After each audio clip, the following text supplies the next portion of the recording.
So hello everyone, welcome to my channel study with Bisu. तो कैसे हैं आप लोग? तो जैसा कि हम लोगों ने पिछले लेक्चर में लाइफ प्रोसेस का पूरा चैप्टर अच्छे से ख़त्म कर लिया है। एनसीईआरटी के हर एक लाइन को समझा, हर एक लाइन को सिंपल लैंग्वेज में समझा, हर एक टॉपिक को समझा।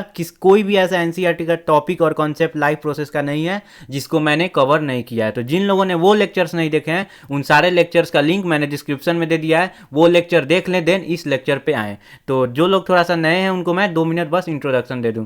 तो मैं इस चैनल पे एनसीईआरटी पे फोकस करता हूं, जहां मुझे ज़रूरत पड़ती है एनसीईआरटी के बाहर भी जाता हूं। मैं एनसीईआरटी के बुक को समझो सिंपल लैंग्वेज में ट्रांसलेट करता हूं और स्लाइड में रख के लाइन बाय लाइन एक्सप्लेन करता हूं, और हर एक एक्टिविटी को भी बढ़ाता हूं, जो एक्सपेरिमेंट हैं वो भी मैं कराता हूं। ठीक है, तो चलिए, जिनको भी ये नोट्स पीडीएफ फॉर्म में चाहिए वो मुझे इंस्टाग्राम पे कांटेक्ट कर ले, स्टडी विथ बीसू पे। मैं वहाँ उनको लिंक प्रोवाइड करा लूँगा, और ये सेम टू कॉपी एनसीईआरटी का होता है। ठीक, तो मैंने इस लेक्चर में पहले तो मैंने सोचा था सिर्फ एनसीईआरटी का बैक एक्सरसाइज सोल्यूशन कराऊंगा, लेकिन रिसेंटली सीबीएसई वालों ने अपने नोटिफिकेशन जहाँ पे न्यूज़ अपडेट आता है वहाँ पे उन लोगों ने ये भी बोला कि इंटेक्स जो क्वेश्चन आते हैं 2021 में उनसे भी क्वेश्चन आ सकते हैं बोर्ड में। यानी कि जो चैप्टर का एक टॉपिक जैसे कि न्यूट्रिशन खत्म हुआ तो उसके बाद 5-6 क्वेश्चन आते हैं, तो उन्हीं क्वेश्चन को इंटेक्स, ऐसे तो सब लोग जानते हैं इंटेक्स क्वेश्चन कौन होता है। तो इस लेक्चर में मैं ऐसा नहीं है कि लाइन बाय लाइन आंसर को पढ़ पढ़ के आपको समझाऊंगा, मैं क्वेश्चन समझाऊंगा और उसका आंसर बताऊंगा।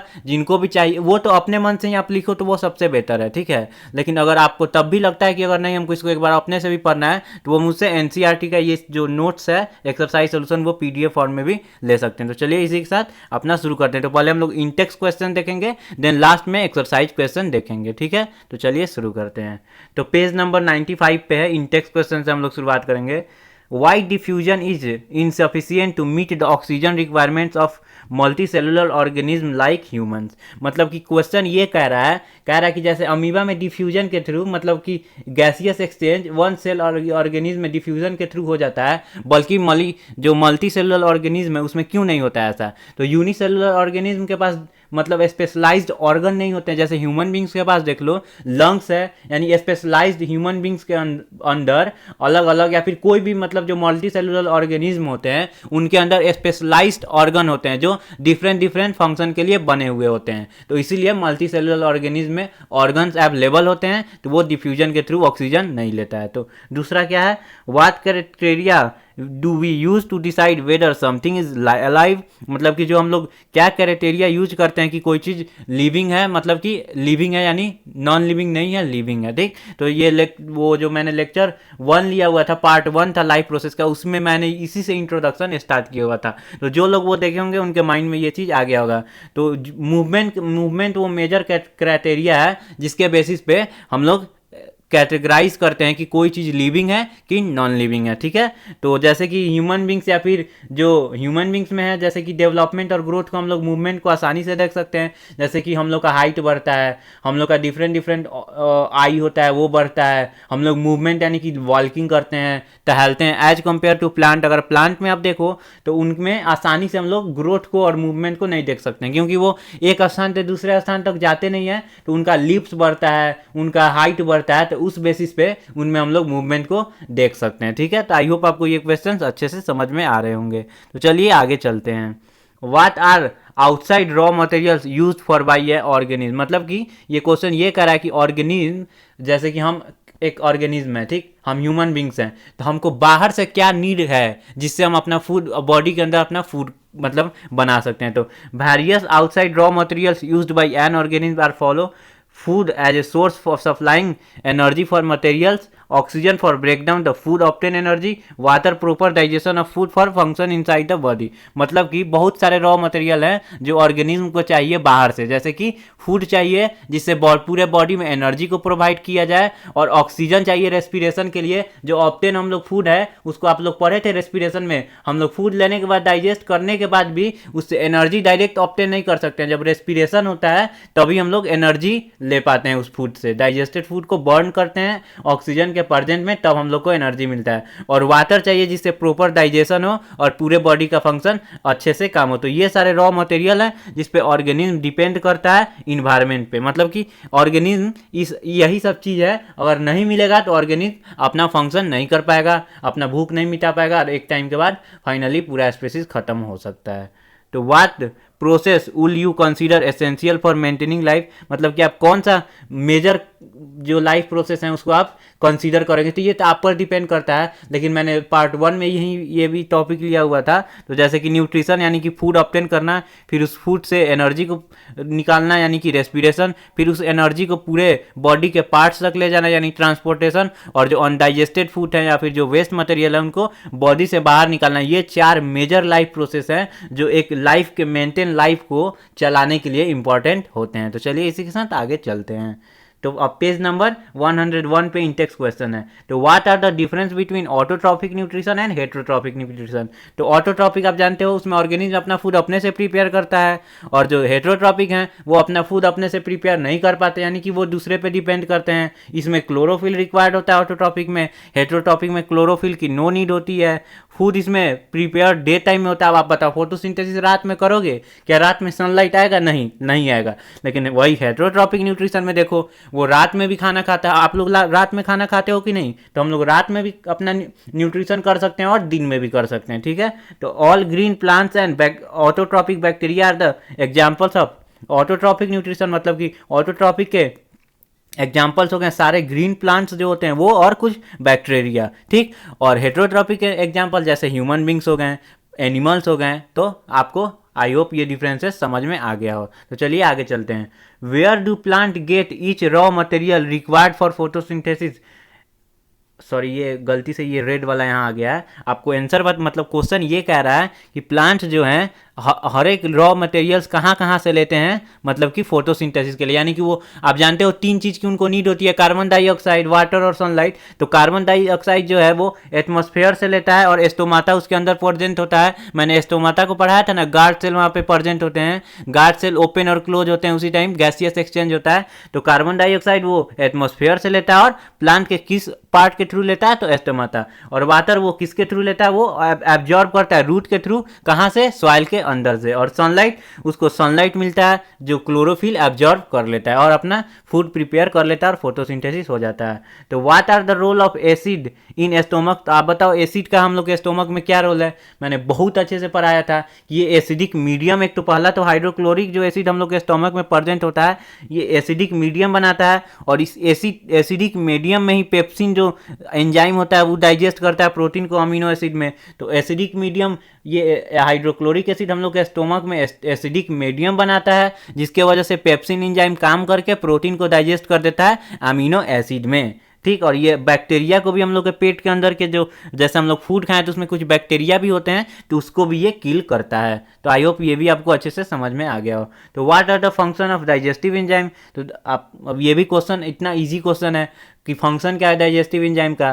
तो digestive enzyme such as amylase, lipase, pepsin, trypsin help in breaking down the complex food particles into simple ones. The simple particles can be easily absorbed by blood and thus transported to the all cells of the body. जो digestive enzyme होते हैं, जो amylase होता है, lipase होता है, pepsin होता है, ट्रिप्सिन होता है, ये लोग जो इनसॉल्यूबल फूड मटेरियल होते हैं उनको ब्रेक करके सॉल्यूबल बना देता है। अब सॉल्यूबल हो जाता है तो ब्लड में आसानी से मिल जाता है, डिजॉल्व हो जाता है और पूरे बॉडी के हर एक पार्ट तक पहुंचा दिया जाता है, ठीक है।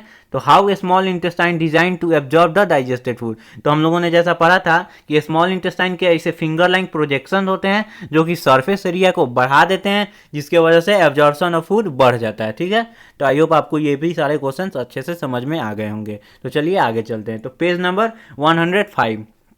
What are the advantages over aquatic organism does a terrestrial organism have regarded to obtaining oxygen for respiration? very important question। ये क्वेश्चन बहुत इंपॉर्टेंट होता है, हर बार इससे रिलेटेड क्वेश्चन आ ही जाते हैं। तो ये पूछ रहा है कि टेरेस्ट्रियल ऑर्गेनिज्म के पास क्या एडवांटेज होता है as compared to aquatic organism. तो मैंने ये लेक्चर जब लिया हुआ था उस टाइम भी मैंने रेस्पिरेशन में अच्छे से समझाया हुआ था। यहाँ पे भी आप लोग जो लोग को वहाँ समझ में ना आया हो या वो लेक्चर ना देखो तो यहाँ पे भी वो समझ सकते हैं। तो टेरेस्ट्रियल ऑर्गेनिज्म है वो एटमॉस्फेयर से डायरेक्ट ऑक्सीजन ले लेते हैं और एटमॉस्फेयर में सफिशिएंट अमाउंट ऑफ ऑक्सीजन होता है, और वाटर में आप जानते हो ऑक्सीजन इनसॉल्यूबल होता है। अब इनसॉल्यूबल होने के कारण वाटर में जो ऑक्सीजन है वो कम होता है, ठीक। तो जो एक्वेटिक ऑर्गेनिज्म होते हैं वो जल्दी जल्दी वाटर को लेते हैं और उसमें से ऑक्सीजन लेते हैं। यानी नॉर्मल जो टेरेस्ट्रियल ऑर्गेनिज्म है उनका ब्रीथिंग रेट रेट कम होता है क्योंकि उनके एटमॉस्फेयर में सफिशिएंट ऑक्सीजन है, और वही जो एक्वेटिक ऑर्गेनिज्म है उनके वाटर के अंदर ऑक्सीजन जो होता है वो इनसॉल्यूबल होता है, कम सॉल्यूबल होता है और कम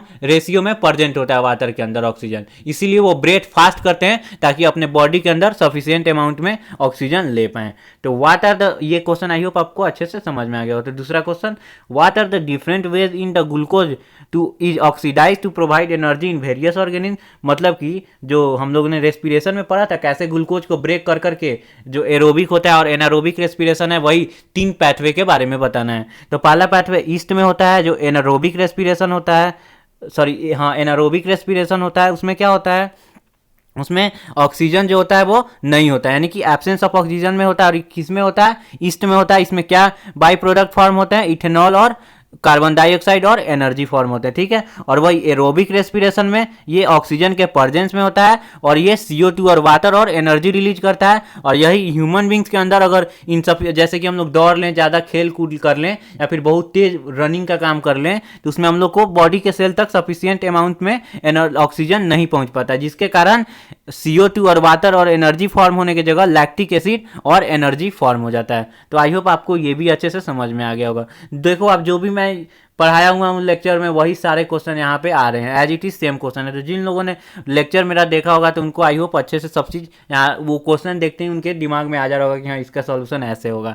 तो मैं तो यही कहूँगा कि आप लोग अपने से ही अपने लैंग्वेज में लिखना है। ऐसे जिनको प्रॉब्लम है लिखने में वो मुझसे ये PDF फॉर्म में ले सकते हैं, फिर वीडियो को भी पॉज करके पढ़ सकते हैं, तो उनको अच्छा लगेगा कि हाँ इसमें अपना भी वो माइंड अप्लाई कर पाएंगे कि हाँ कैसे लिखना है क्वेश्चन आंसर को। आप लोग NCERT पे ही फोकस करो, वही इंपॉर्टेंट है। अदर बुक पे मत जाओ, प्लीज मत जाओ। NCERT का हर एक क्वेश्चन सॉल्व करो, तब टाइम अगर मिलता है तब जाओ अदर राइटर के बुक पे।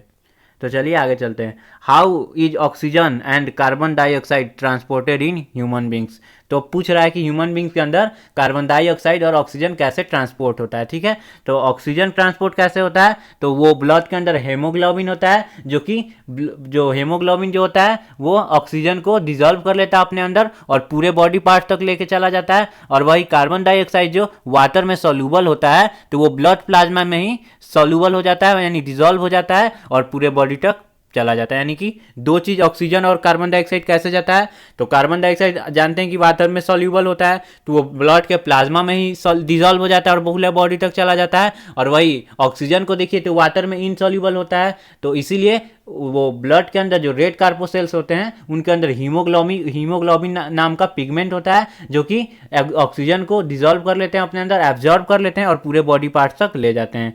तो how are the lungs design to human beings to maximise the area of exchange of gases. मतलब कि ह्यूमन बींग्स के अंदर ये पूछ रहा है कि ह्यूमन बींग्स के अंदर किस तरीका का, किस स्ट्रैटेजीज का यूज किया जाता है जिससे हम लोग सरफेस एरिया को बढ़ा के और जो गैसियस एक्सचेंज है उसको बढ़ा देते हैं। तो आप लोग जानते हैं कि जो एल्वेलाई होता है वो balloon like, bag sac like structure होता है जिसका सरफेस एरिया बहुत ज़्यादा होता है, ठीक है। और सरफेस एरिया ज़्यादा ही होता है और साथ साथ उसके साथ बहुत सारे ब्लड कैपिलरीज अटैच होते हैं, उनके मतलब उसके कॉन्टेक्ट में होते हैं, जिसके वजह से जो एल्वेलाई का है सरफेस एरिया बढ़ जाता है। तो जैसे ही हम लोग ब्रेथ करते हैं तो जितना भी एयर अंदर आता है तो वो ब्लड कैपिलरीज तुरंत एल्वेलाई से गैसियस एक्सचेंज कर लेता है, जिसके वजह से हम लोग का मैक्सिमाइज बढ़ जाता है, एक्सचेंज ऑफ गैसेज एरिया बढ़ जाता है, ठीक है। तो आई होप आपको अच्छे से ये भी समझ में आ गया हो। अब पेज नंबर 110 का इंटेक्स क्वेश्चन देखेंगे।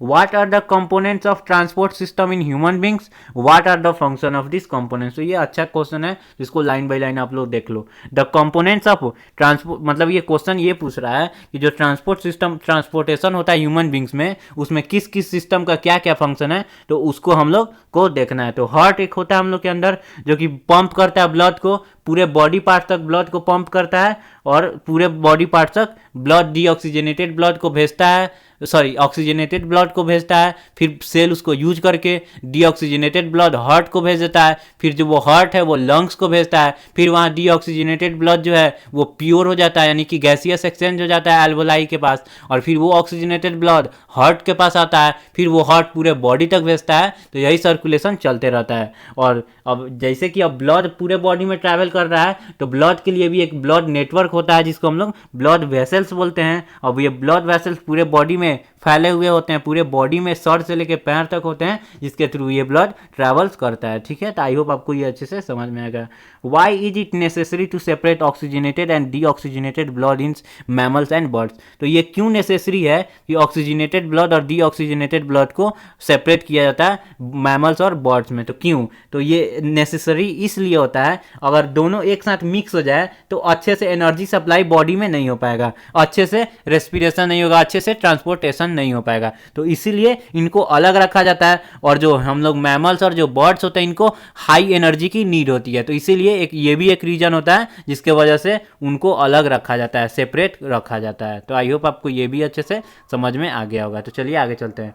What are the components of transport system in highly organised in plants? तो प्लांट्स में जो ट्रांसपोर्टेशन के सिस्टम क्या होते हैं? तो एक जाइलम होता है जो वाटर और मिनरल को ट्रांसपोर्ट करता है पूरे बॉडी तक, और ये रूट से ट्रांस लेता है, मतलब ये जाइलम जो है रूट के थ्रू लेता है वाटर और मिनरल सॉइल से और पूरे बॉडी तक यानी लीफ्स तक ले जाता है। और वही फ्लोएम जो होता है वो फूड मटेरियल को लीफ से लेके पूरे बॉडी तक यानी रूट्स तक लेके जाता है। यानी जो फ्लोएम है फूड का ट्रांसपोर्टेशन करता है और जो जाइलम है वो वाटर और मिनरल्स का ट्रांसपोर्टेशन करता है। तो water and minerals, how are water and minerals transported in plant? मतलब कि ये क्वेश्चन ये पूछ रहा है कि वाटर और मिनरल जो है प्लांट में कैसे ट्रांसपोर्टेड होते हैं। ठीक है, तो water and minerals are transported through xylem cells from the soil to leaves. The xylem cells, roots, stems and leaves are interconnected from a conducting channel that reaches the all parts of the plant. अब समझाते हैं इसको। जो water और mineral है वो xylem के through travel करते हैं पूरे प्लांट में, ये रूट से लेके पूरे बॉडी के लीव्स तक पहुंचाए जाते हैं और ये एक नेटवर्क के थ्रू जुड़े होते हैं और उसी नेटवर्क में ये धीरे धीरे ट्रांसपोर्ट होते हैं। ठीक है, तो आई होप आपको ये अच्छे से समझ में आ गया होगा। How is food transported in plants? तो प्लांट में फूड कैसे ट्रांसपोर्ट होता है? तो जाहिर सी बात है इसमें फ्लोएम ट्रांसपोर्ट करता है। तो आप बताओ प्लांट में फूड कहाँ बनता है? तो लीफ में बनता है। तो लीफ में फूड बन जाता है और उसके बाद वहाँ से फ्लोएम पूरे बॉडी पार्ट्स तक, प्लांट के हर एक पार्ट्स तक, स्टेम तक, रूट तक, अपर लीफ तक, उसके ऊपर भी अगर लीफ है तो उसके तक, पूरे बॉडी तक ये पहुंचाता है फ्लोएम। ठीक है, तो आई होप आपको अच्छे से समझ में आ गया हो। तो चलिए आगे चलते हैं। अब पेज नंबर 110 पे ही और क्वेश्चंस हैं। तो describe the structures of function and nephrons. जो नेफ्रॉन्स हैं उनके जो नेफ्रॉन्स होते हैं उनके फंक्शन को हम लोग को डिस्क्राइब करना है। तो नेफ्रॉन्स बताओ क्या होता है? ये किडनी के अंदर प्रेजेंट होते हैं, ये किडनी के बेसिक फिल्ट्रेशन यूनिट्स होते हैं। तो each kidney possesses a large number of nephrons approximately 1.1 to 1.5 million and the maintenance of components of nephron is glomerulus Bowman's capsule and a long renal tubule. जो nephrons होते हैं ये basic filtration units होते हैं kidney के, मैंने lecture में भी देखा था। और ये एक किडनी के अंदर ये 1 मिलियन से 1.5 मिलियन तक होते हैं और ये जो होते हैं ये बहुत सारे फंक्शन को कैरी करते हैं। देखो ये इसमें जो ये गोल गोल कैपिलरी के तरह जो है स्ट्रक्चर है, इसी के अंदर जो है फाइनली फिल्ट्रेशन होता है और जो फिल्टर्ड यूरिन होते हैं वो कलेक्टिंग डक्ट में आके स्टोर हो जाते हैं और फिर इसके बाद ये यूरेटर में आता है। ठीक है, उसके बाद यूरिनरी ब्लैडर में आता है, स्टोर होता है और फिर यूरिनरी ब्लैडर जब फुल हो जाता है तो जो यूरिन बचा हुआ यूरिन है वो डिस्चार्ज हो जाता है। ठीक है, तो क्वेश्चन नंबर 2, तो what are the method used by the plant to get rid the excretory system excretory product? यानी कि जो प्लांट है आखिर क्या तरीका यूज करता है अपने प्रोडक्ट को, जो वेस्ट मटेरियल है उसको बाहर निकालने का? तो प्लांट जो है जैसा कि हम लोग लेक्चर में भी देखा बहुत सारे तरीका से, एक तो वो ट्रांसपीरेशन होता है, वो ट्रांसपीरेशन के थ्रू वाटर जो एक्सेस होता है वो बाहर निकाल लेता है।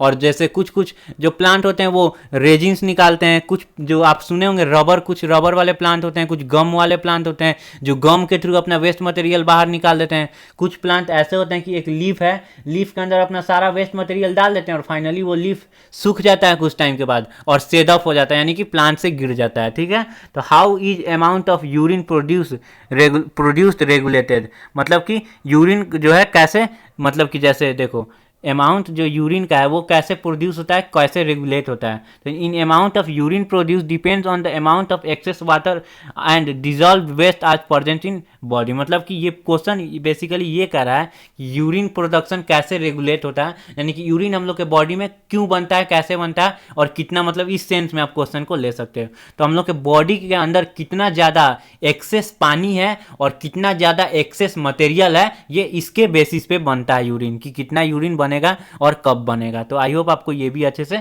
समझ में आ गया हो। तो फाइनली यहाँ पे हम लोग का इंटेक्स क्वेश्चन खत्म होता है। अगर आप लोग को अच्छा लगा हो वीडियो, तो ये बच्चा छोटा सा बच्चा है जो बोल रहा है लाइक कर दो वीडियो को, अगर अच्छा लगा तो जरूर लाइक करो, जो नीडी पीपल हैं उनको शेयर करो, जो लोग एनसीईआरटी को इग्नोर करते हैं, जिनको लगता है कि एनसीईआरटी का लैंग्वेज टफ होता है, उन तक ये वीडियो जरूर पहुंचाओ। एनसीईआरटी का इंटेक्स क्वेश्चन अब बहुत इंपॉर्टेंट है, क्योंकि सीबीएसई वालों ने नोटिफिकेशन में भी ये क्लियरली लिख दिया हुआ है, तो आप जाके वेबसाइट से देख भी सकते हो। तो चलिए इसी के साथ अब हम लोग एक्सरसाइज क्वेश्चन को देखते हैं, देन हम लोग का लेक्चर खत्म हो जाएगा। The kidney in human beings are parts of the system of, मतलब जो हम लोग के बॉडी के अंदर जो किडनी होते हैं वो किसके मतलब किसके पार्ट होते हैं, न्यूट्रिशन के, रेस्पिरेशन के, एक्सक्रीशन के, कि ट्रांसपिरेशन के। तो एक्सक्रीशन के अंदर किडनी का क्या काम होता है, बॉडी में जो वेस्ट मटेरियल है उनको बाहर निकालना है। तो वेस्ट मटेरियल बाहर निकालने के प्रोसेस को क्या बोलते हैं, एक्सक्रीशन। तो इसका आंसर एक्सक्रीशन होगा। तो xylem in plants are responsible for, जो जाइलम होते हैं प्लांट में वो किस चीज़ के लिए रिस्पॉन्सिबल होते हैं, तो ट्रांसपोर्ट ऑफ वाटर। तो चलिए आगे चलते हैं। The autotrophic mode of nutrition requires, जो ऑटोट्रॉपिक मोड ऑफ न्यूट्रिशन उनको क्या क्या जरूरत है, तो कार्बन डाइऑक्साइड एंड वाटर का भी जरूरत है, क्लोरोफिल का भी जरूरत है और सनलाइट का भी जरूरत है। तो यानी आंसर हो जाएगा ऑल ऑफ द एबव।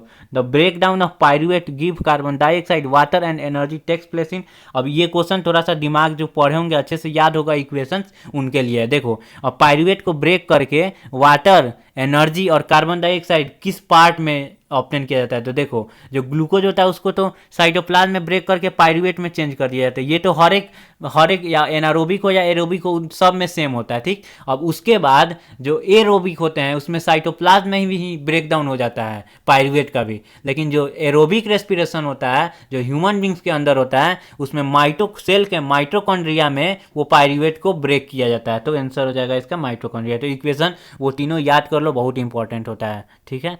चलिए आगे चलते हैं। How are fat digested in our bodies, where does the process takes place, मतलब कि हम लोग के बॉडी में जो फैट है कहाँ पे डाइजेस्ट होते हैं और ये कैसे डाइजेस्ट होते हैं, ठीक है। तो डाइजेशन ऑफ फैट जो है, देखो फैट हम लोग के स्मॉल इंटेस्टाइन के अंदर डाइजेस्ट होता है और ये किसके थ्रू डाइजेस्ट होता है, तो जब फैट हम लोग के स्मॉल इंटेस्टाइन में मतलब जैसे जो डाइजेस्टेड फूड हैं कुछ तो डाइजेस्टेड हो जाते हैं स्टोमक में, जो पार्शियली डाइजेस्टेड फूड हैं वो स्टोमक में पहुंचता है, ठीक। और वहाँ पे बाइल जो है बाइल सॉल्ट सिक्रीट करता है। तो बाइल सॉल्ट जो है फैट के जो बड़े बड़े ग्लोब्यूल्स होते हैं उनको छोटे छोटे में ब्रेक कर देता है, ठीक है। और ये बाइल सॉल्ट जो है ब्रेक कर दिया स्मॉलर ग्लोब्यूल्स में। अब उसी इंटेस्टाइन के अंदर एक पैनक्रियाज होता है, वो पैनक्रियाटिक जूस मतलब रिलीज करता है, एंजाइम रिलीज करता है जिसका नाम लाइपेज होता है। और ये लाइपेज जो है फैट को चेंज कर देता है, यानी कि ब्रेक कर देता है फैटी एसिड और ग्लिसरॉल में। तो आई होप ये भी आपको अच्छे से समझ में आ गया हो। तो what is the role of saliva in digestion of food, मतलब सलाइवा का क्या रोल है डाइजेशन ऑफ फूड। और भाई सलाइवा ही नहीं होगा तो क्या होगा, कार्बोहाइड्रेट ही ब्रेक नहीं होगा, ग्लूकोज ही नहीं बॉडी में एब्जॉर्ब होगा। तो सलाइवा जो है ये इंजाइम कंटेन करता है, कौन सा, सलाइवरी एमाइलेज, जो क्या करता है माउथ में प्रेजेंट होता है। और ये क्या करता है, सलाइवरी एमाइलेज जो है कार्बोहाइड्रेट्स को ब्रेक कर देता है ग्लूकोज में, यानी कार्बोहाइड्रेट या स्टार्च भी कहते हैं लोग और कार्बोहाइड्रेट भी कहते हैं, दोनों एक दूसरे के फॉर्म है, ठीक है। तो वो कार्बोहाइड्रेट्स को ब्रेक कर देता है सिंपल मॉलिक्यूल्स में, ग्लूकोज में, ठीक है। तो what are the necessary condition for autotrophic nutrition and what it is byproduct, यानी जो ऑटोट्रॉफिक न्यूट्रिशन है उसके क्या कंडीशंस होते हैं और इसके बाई प्रोडक्ट क्या होते हैं, यानी कि बाई प्रोडक्ट यानी कि लास्ट में क्या निकलते हैं, ठीक है। तो इसके बेसिक जो कंडीशन होते हैं, लाइट यानी सनलाइट चाहिए तभी फोटोसिंथेसिस होगा, क्लोरोफिल चाहिए उस लाइट एनर्जी को चेंज करने के लिए केमिकल एनर्जी में, वाटर चाहिए और कार्बन डाइऑक्साइड चाहिए, ठीक है। और बाई प्रोडक्ट क्या होते हैं, तो जैसा कि हम लोग जानते हैं फोटोसिंथेसिस के दौरान ऑक्सीजन रिलीज होता है और वाटर रिलीज होता है। तो चलिए इसी के साथ आई होप ये भी आपको क्वेश्चन अच्छे से समझ में आ गया हो। तो चलिए आगे चलते हैं। तो what are the differences between aerobic and anaerobic respiration, तो ये तो एकदम ईजी सा क्वेश्चन है। तो ये जो है ये ऑक्सीजन के प्रेजेंस में होता है, ठीक है। और जो एरोबिक होता है ऑक्सीजन के एब्सेंस में होता है। यहाँ पे जो इनकम्प्लीट ऑक्सीडेशन होता है ग्लूकोज का, यानी ग्लूकोज कम्प्लीटली ऑक्सीडाइज नहीं हो पाता है। और एरोबिक रेस्पिरेशन में ग्लूकोज कम्प्लीटली ऑक्सीडाइज होता है। और एरोबिक रेस्पिरेशन में एनर्जी ज़्यादा प्रोड्यूस होता है, एनारोबिक रेस्पिरेशन में एनर्जी जो है कम प्रोड्यूस होता है। एक क्वेश्चन यहाँ पे और इंपॉर्टेंट आ जाता है कि आखिर एनारोबिक रेस्पिरेशन में कम एनर्जी की नीड क्यों पड़ती है। अब ईस्ट को देख लो, वो इतना छोटा सा यूनिसेलुलर ऑर्गेनिज्म, अब उसको ज़्यादा एनर्जी की नीड ही नहीं है, तो वो नहीं करता है, एरोबिक रेस्पिरेशन नहीं करता है, एनारोबिक रेस्पिरेशन कर लेता है। थोड़ा सा एनर्जी की नीड है, एनर्जी ऑब्टेन हो गया, बस काम खत्म। और उसके बाद एक और इसमें क्वेश्चन क्या था, name some organism that aerobic mode, मतलब एनारोबिक रेस्पिरेशन जो ऑर्गेनिज्म करते हैं उसके कुछ एग्जाम्पल देने थे। तो ये ईस्ट में होता है, कुछ बैक्टीरिया में होता है और कुछ पैरासाइट में होता है, लाइक टेपवर्म। ठीक है, तो आई होप आपको अच्छे से ये सब चीज़ समझ में आ रहा होगा। जो लोग लेक्चर देखें उनको तो अच्छे से समझ में आ ही रहा होगा। तो how are alveoli design to maximise the exchange of gases. अब देखो ये क्वेश्चन यहीं से पता चल जाता है कितना इंपॉर्टेंट हो जाता है। एनसीईआरटी के एक इंटेक्स क्वेश्चन में भी ये क्वेश्चन था और एक यहाँ पे भी ये क्वेश्चन आ गया, तो ये बहुत इंपॉर्टेंट होता है। तो जो वाल्स ऑफ एल्वेलाई होते हैं वो फोल्डेड होते हैं और लार्ज सरफेस एरिया उनका होता है। ठीक है, और इनके साथ एक्सटेंस नेटवर्क होते हैं ब्लड वेसल के, जो प्रोवाइड करते हैं सरफेस जहाँ पे एक्सचेंज ऑफ गैसेज हो पाए। तो आई होप ये भी आपको अच्छे से समझ में आ गया हो।